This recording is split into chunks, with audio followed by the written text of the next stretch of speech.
اب اس وقت آپ دیکھیں 95-96 میں بھی جب آپریشن سول ایجنسیز نے کیا آرمی آپریشن کے بعد، جو کہ ایک انٹیلیجنس لیڈ آپریشن تھا، آئی بی لیڈ آپریشن تھا، آئی بی کا ڈائریکٹر جنرل میں خود تھا، تو میں نے یہ دیکھا سارا. دیکھیں کراچی میں اس وقت بھی میں نہیں ماننے کو تیار کہ 200, 300, 400, 500 سے زیادہ لوگ ایسے ہوں گے کہ جو یہ سارے شہر کو صرف پہ اٹھایا ہوا ہے.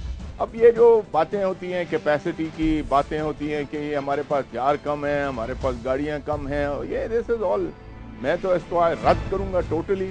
صرف یہ جو آفیسرز ابھی اپیئر ہوئے سپریم کورٹ میں بڑے بڑے، انہوں کو سے پوچھا گیا یہ ہتھیار کہاں سے آتا ہے کہاں سے نہیں آتا ہے. میں آپ کو 95-96 کی مثال دوں گا.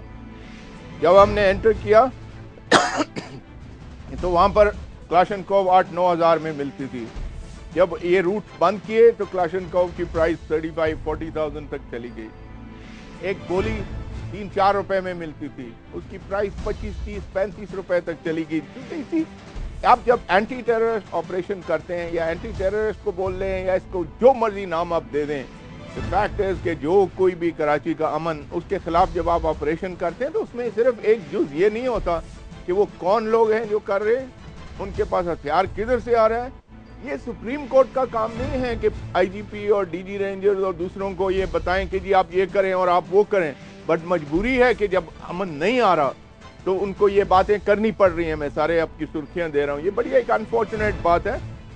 اور میرا خیال ہے کہ اب یہ ہے نا گورنمنٹ کو اپنی ایجنسی ساروں کو کہیں نہ کہیں ان کے ہیڈز کو کلیئر ایک میسج دینا پڑے گا کہ ادھر peace has to be restored اور you have to be answerable for it not being restored. Masood Sharif صاحب بالکل درست آپ نے نشاندہی کی ہے کہ جو سپریم کورٹ کام کر رہی ہے یہ شاید اس کا نہیں ہے، لیکن کیونکہ ایک ویکیوم ہے تو اس ویکیوم کو فل کرنے کے لیے چیف جسٹس آف پاکستان کو مجبوراً یہ وہ باتیں کرنا پڑ رہی ہیں جو پاکستان کی سیاسی قیادت کو کرنا تھی. میں ایک آپ کا کمنٹ چاہوں گا کہ یہ جو مہاجر ریپبلکن آرمی کی بات ہوئی ہے، ماضی میں بھی ہم نے دیکھا کہ جو سیاسی قیادت ہے اس کو بدنام کرنے کے لیے یہ سلسلہ گزشتہ 4-5 دہائیوں سے ہے کہ بڑا ان کو بدنام کیا گیا اور سیاسی قیادت کو یہ کہا گیا مختلف علاقوں کی کہ یہ پاکستان توڑنے چاہتے ہیں، یہ پاکستان کے مختلف حصے کرنا چاہتے ہیں.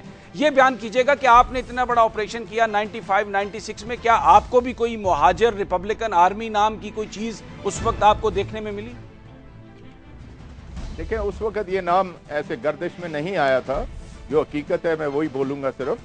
مگر ایک بات آپ دیکھیں کہ پاکستان کے پرانے لوگ جو اس وقت 95-96 کے اور 88-84 سے لے کے کراچی کے سچویشن کو، جو اس عمر کے بریکٹ کے لوگ ہیں جنہوں نے یہ سارا کچھ دیکھا، ان کو یہ اچھی طرح معلوم ہے کہ کراچی کے حالات کس طریقے سے خراب کیے گئے تھے. اتنے خراب ہو گئے تھے کہ اس ملک کو آرمی آپریشن 92 میں کرنا پڑا اور وہ 94 کے مڈل تک تقریباً چلتا رہا. کہنے کا مطلب یہ ضرورت کیوں پڑی آپ کے سب سے بڑے ملک میں ملٹری آپریشن کرنے کو؟ تو کچھ نہ کچھ تو وہاں ہو رہا تھا نا، اسی لیے آرمی نے ٹیک اوور کیا تھا اور اس کو آپریشن کیا جو سب کے علم میں ہے. اب میں وہ حالات آپ کو تھوڑا سا سمجھاؤں جو اس وقت تھے. آپ اس کو ریپبلکن آرمی کہہ لیں، آپ اس کو ملیٹنٹ ونگ کہہ لیں، آپ اس کو جو مرضی کہہ لیں. کراچی میں سارے بزنس مینوں کی فیملیز اسلام آباد شفٹ ہو چکی تھی. وہ آتے تھے ویکینڈز میں ادھر آ کے فیملیز کے، باقی صرف کام کرنے کراچی جاتے تھے. کراچی سے جتنا یہ سندھی، پنجابی اور پٹھان جو جتنا پاپولیشن تھا، ان کی ٹرانسفرنس شروع ہو چکی تھی حالات کی وجہ سے. کوئی سندھ انٹیریئر میں واپس جا رہا تھا، کوئی پختونخوا واپس جا رہا تھا، کوئی پنجاب واپس جا رہا تھا. اور on the other hand Sindh interior سے مختلف ایتھنیسٹی کی وجہ سے جو میں یہ لفظ استعمال بھی نہیں کرنا چاہتا، بٹ لیٹ سے اردو اسپیکنگ سندھیز جو تھے دے ور موونگ انٹو کراچی، حیدرآباد سے بھی کراچی شفٹ کر رہے تھے. تو یہ جو ٹرانسفرنس آف پاپولیشن ہوتا ہے یہ ایک بہت نقصان دہ شے ہوتی ہے کہ اگر یہ لا اینڈ آرڈر کی وجہ سے ہو رہا. اگر وہ سچویشن چلنے دی جاتی تو کہیں بھی جا سکتی تھی وہ سچویشن. اگر وہ جنا پور کے نقشے آئے تھے، سب نے دیکھے تھے، سب نے وہ باتیں سنی تھیں، اس کے بعد مختلف قسم کے میں نے ٹیلی ویژن چینل پہ سنا لوگوں کو اس کو رد کرتے ہوئے. مگر میں یہ transference of population because of adverse law and order situation Karachi میں، یہ سارا اگر ملا کے آپ دیکھیں تو ضرور وہاں کچھ نہ کچھ ہو رہا تھا. اب یہ دیکھیں کہ پولیٹیکل مصلحت جو ہوتی ہے نا ہماری، اس کے تحت مختلف بعد میں پھر پارٹیز جو